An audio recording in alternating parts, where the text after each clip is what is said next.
L'idée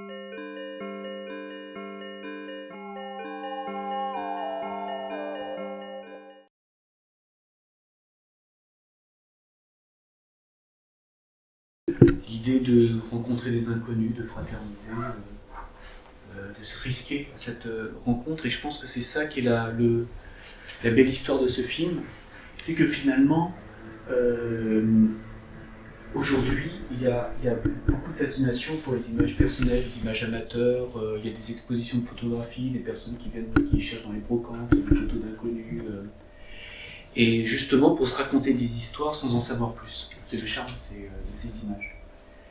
Et là, ce que fait Henri-François Imbert, c'est justement d'aller à la source des images.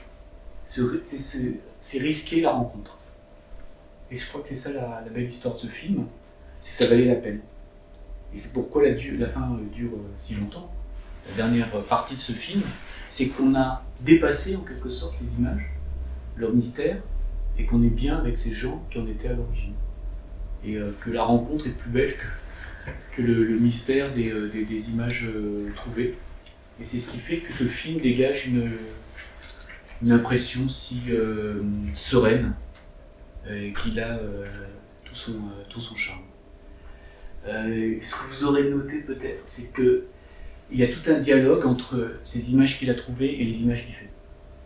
Et il y a même un moment où il cherche à imiter les images qu'il a trouvées. Il essaie de refaire le panoramique approximatif dans la boutique de l'antiquaire.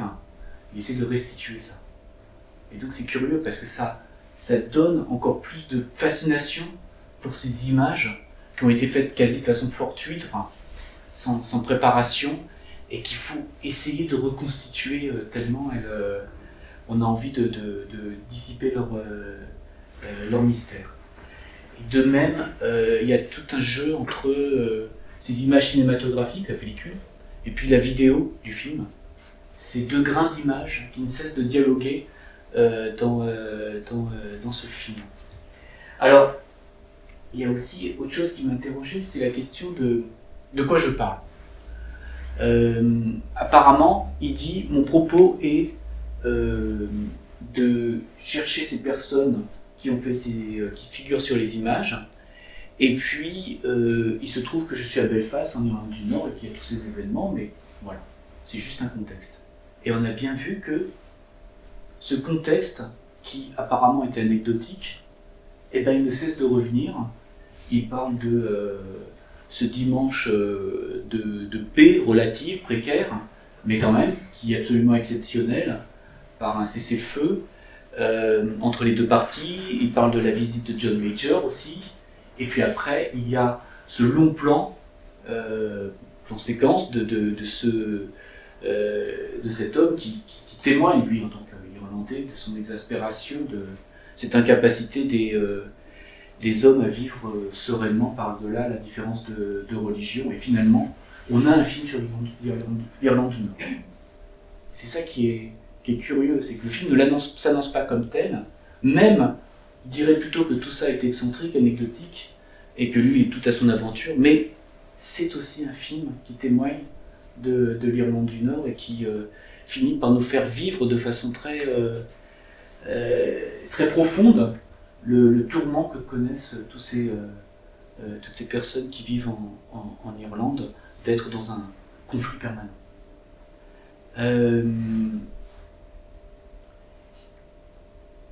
Le mode de récit.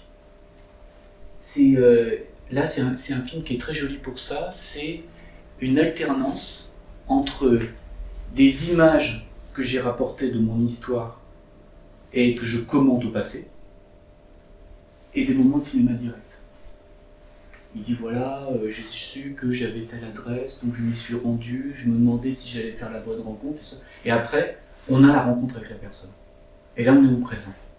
Donc on est dans un jeu de temporalité qui est aussi très plaisant. C'est qu'on est à la fois sur quelque chose de révolu, on vous raconte une histoire, c'est toujours ce charme du récit, et en même temps on est dans l'excitation du direct, la rencontre au présent, qu'est-ce qui va se passer, est-ce que c'est la bonne personne, est-ce qu'elle sait quelque chose, est-ce qu'on va finir par résoudre l'énigme. Et enfin, par rapport aux images amateurs, donc le film rend hommage en quelque sorte à ces images sans en faire trop. Il ne dit pas ce sont des images cinématographiques fascinantes, elles sont magnifiques, c'est génial que tout à chacun puisse faire des images de cinéma.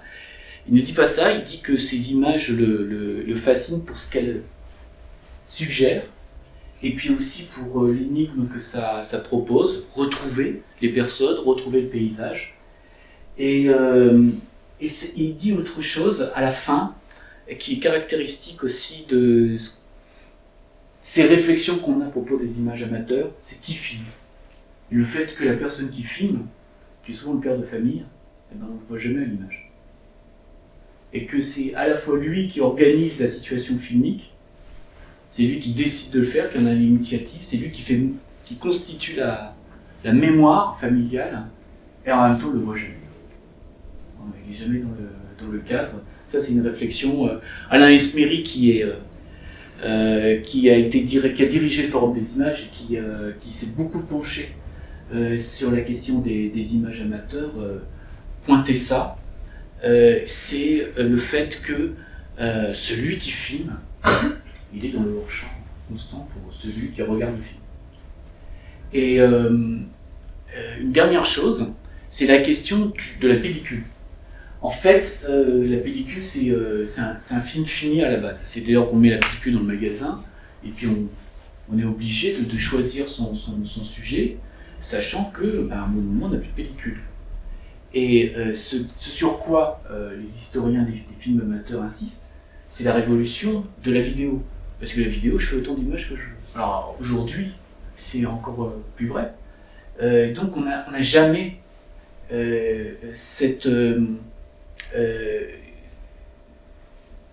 ces images qui sont en quelque sorte sauvées de l'oubli par la limite qui leur est posée. Aujourd'hui, on filme tout le temps, et si bien qu'on ne regarde plus les films.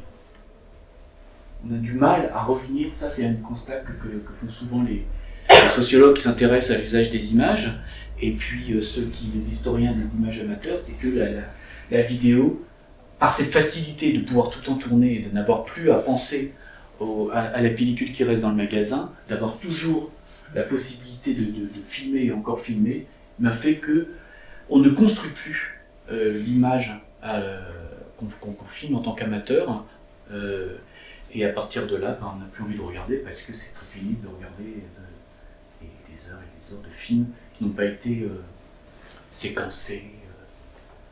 C'est trop long. Et c'est un continuum. Et ça répète un présent révolu sans avoir plus de regard de celui qui filme. Voilà, c'est pour ça que non seulement il y a toujours ce charme de la patine de la pellicule, cette chaleur de l'image cinématographique, mais c'est aussi cette idée qu'il fallait capter un moment. C'est un moment qui est capté, un moment de la vie, et puis ce moment a disparu. Et c'est ça qu'on célèbre en le regardant un moment. Temporalité du film qui le rend accessible, temporalité limitée. Voilà ce dont je voulais vous faire part de ce film. Ouais. Est-ce qu'on sait pour quelle raison il a fait le choix d'avoir la voix off en anglais? Est-ce que c'était pour diffuser son film dans le domaine anglophone? Oui. Alors il existe la version française aussi. Il existe la version française avec le commentaire français, etc.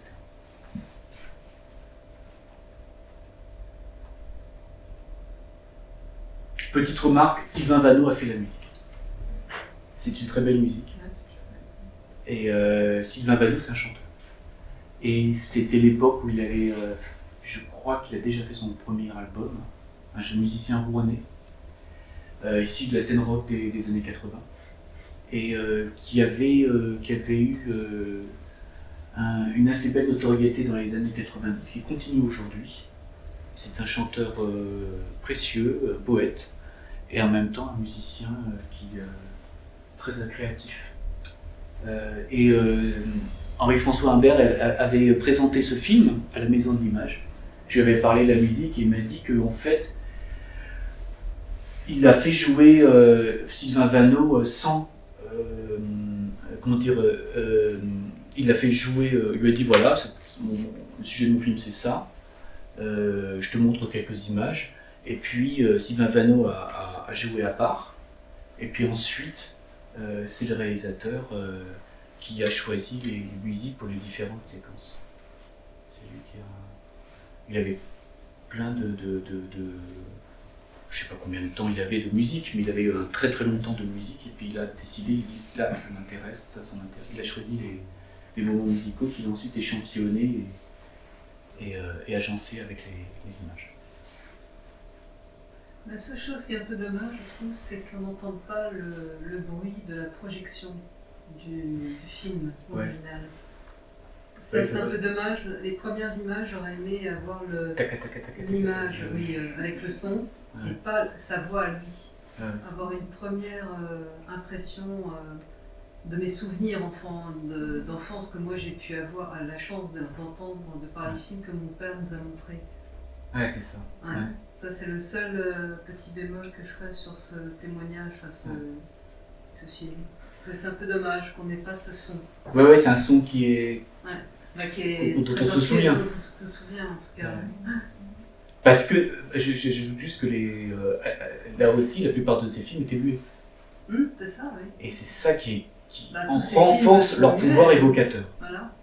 C'est une force énorme, et j'étais surprise qu'ils nous présentent tout de suite qu'il y ait du son. En fait, ça enlève beaucoup de poésie à tous ces films qui ont été filmés par nos parents, par nos grands-parents. Et moi, j'ai ce souvenir-là de mon enfance, en fait. Vous avez raison. Oui. J'ai été intrigué qu'à aucun moment il n'évoque de réticence dans sa quête, c'est-à-dire de réticence morale, en se disant de quel droit, quelle est ma légitimité pour rapporter à des inconnus des souvenirs du passé qui vont leur revenir comme ça en pleine poire, qu'ils n'ont peut-être pas du tout envie de retrouver. Donc j'étais soulagé lorsqu'on voit le ravissement presque extatique de la grand-mère et de sa fille lorsqu'elle découvre les images, dans le transfert vidéo, parce que j'étais un peu inquiet, et à aucun moment le cinéaste n'évoque d'inquiétude à ce sujet. Je trouvais ça un peu curieux. Même si les images ont l'air anodines, mais on ne sait jamais à quoi ça peut renvoyer, ça peut s'insérer dans un drame personnel, familial. C'est pour ça que j'ai pensé à Tintin. Tintin, c'est un emmerdeur. Les aventures qu'il entreprend vont bousculer les personnes. Et là, c'est pareil. C'est souvent ça, les documentaristes. Les documentaristes taillent dans le réel, vont rencontrer les personnes, remuent des choses. Et ils peuvent problématiser ou pas leur position. Ouais, c'est vrai, vous avez raison. C'est pas du tout problématisé. D'une certaine manière, c'est fascinant entre eux. Par son absence même. Oui, c'est vrai. La rencontre s'est bien passée. Bon, moi j'aime bien ce film parce qu'en fait c'est un happy end par rapport à ce que vous dites. C'est qu'il y a une conciliation. Les personnes sont heureuses de retrouver ces images, et puis finalement on voit qu'il y a une belle rencontre humaine entre ce réalisateur et la famille. C'est un petit peu, ça m'a fait penser à la nouvelle de Bioy Casares, l'invention de Morel, parce que là c'est l'inverse. D'accord. Dans la nouvelle de Bioy Casares, le cinéma, enfin mon équivalent fantastique du cinéma tue les sujets qu'il filme, alors que là au contraire, ça redonne vie. Et on a l'impression que ces gens, ils ont ouvert une capsule temporelle et que des effluves du passé, mais magiques, leur reviennent au visage, et c'est la vie qui revient, et la vie circule. Oui, voilà. C'est pour ça que le film est joli. Selon moi, c'est qu'il dit c'est mieux la vie. Mais en même temps, c'est un film. Ça se termine en film. Donc c'est un peu infini cette histoire. Mais encore une fois, il n'a pas laissé les images embaumées. Et il les a pas parce que la mort n'est pas du côté des sujets filmés, la mort elle est du côté de celui qui a filmé, mais ce n'est pas macabre ou inquiétant ou morbide, parce que ce regard il est réinvesti par celui du cinéaste, qui se met à sa place, notamment dans le passage où il imite, où il pastiche le panneau c'est ça. Dans la brocante. Donc, en fait, quelqu'un revit dans la mesure où on est capable de réinvestir son regard, de se remettre à sa place. Oui. Indépendamment du temps, de l'écart, du temps, de l'espace. C'est ça. Et par rapport à ce que vous disiez, je crois que ce qui est très bien dans le film, c'est que les personnes ne sont pas béates. Et notamment je ne sais plus comment il s'appelle, mais le monsieur, il a à la fin, il essaie de... Il y a une petite résistance. C'est qu'il essaie d'interpréter ce qui arrive. Il reformule toute l'aventure pour dire c'est bien ça qui se passe, de façon à ne pas être joué. Et je trouve que ça aussi, c'est un des charmes du documentaire. C'est que c'est se risquer à la rencontre des autres, c'est pas des personnages qu'on peut disposer dans l'espace et me dire toi tu diras ça, toi tu diras ça. Et là, il y a le risque de cette rencontre au présent et de voir comment les personnes vont recevoir cette proposition du réalisateur. Et on a l'impression, enfin c'est mon impression, que je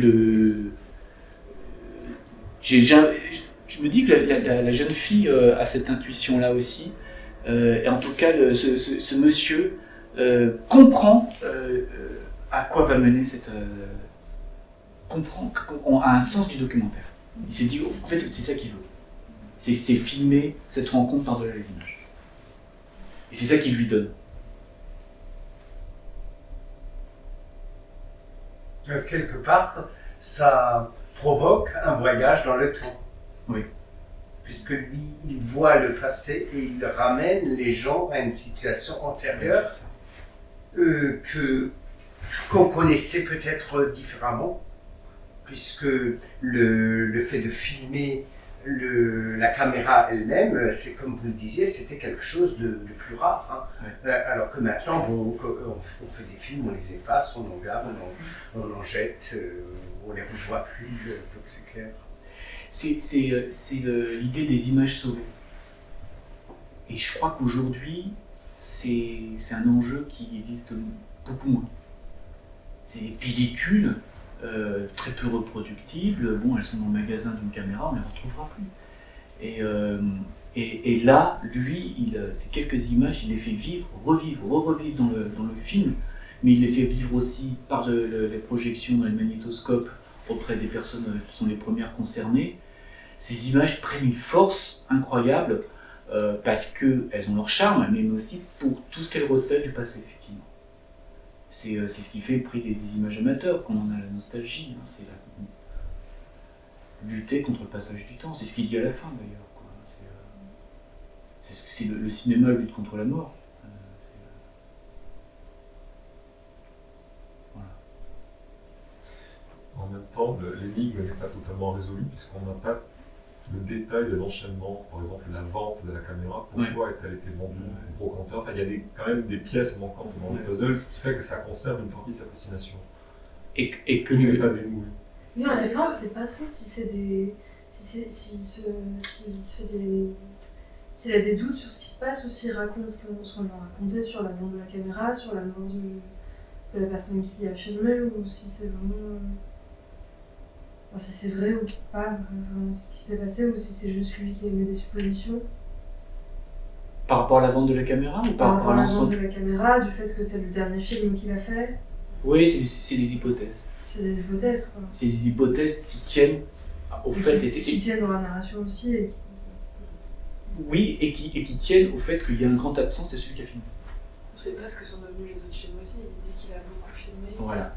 Et ça rejoint ce que vous disiez sur les images sauvées, parce qu'en fait, on se dit que c'est une parcelle d'autres choses qui se sont évaporées. C'est ça. Enfin, en tout cas, qui n'ont jamais été montrées. Et c'est toujours ce rôle de celui qui filme pour les images amateurs. C'est celui qu'on ne voit pas dans les images. C'est celui qui orchestre à chaque fois le film, le tournage, dit vous mettez là, toi tu te mets là parce que sinon je n'étais pas dans le cadre, etc. Mais lui on ne le verra pas. Et c'est souvent le père de famille.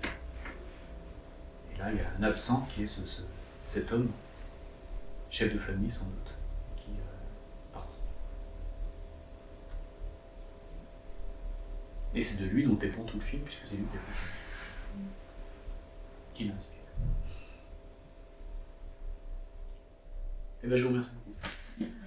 Merci.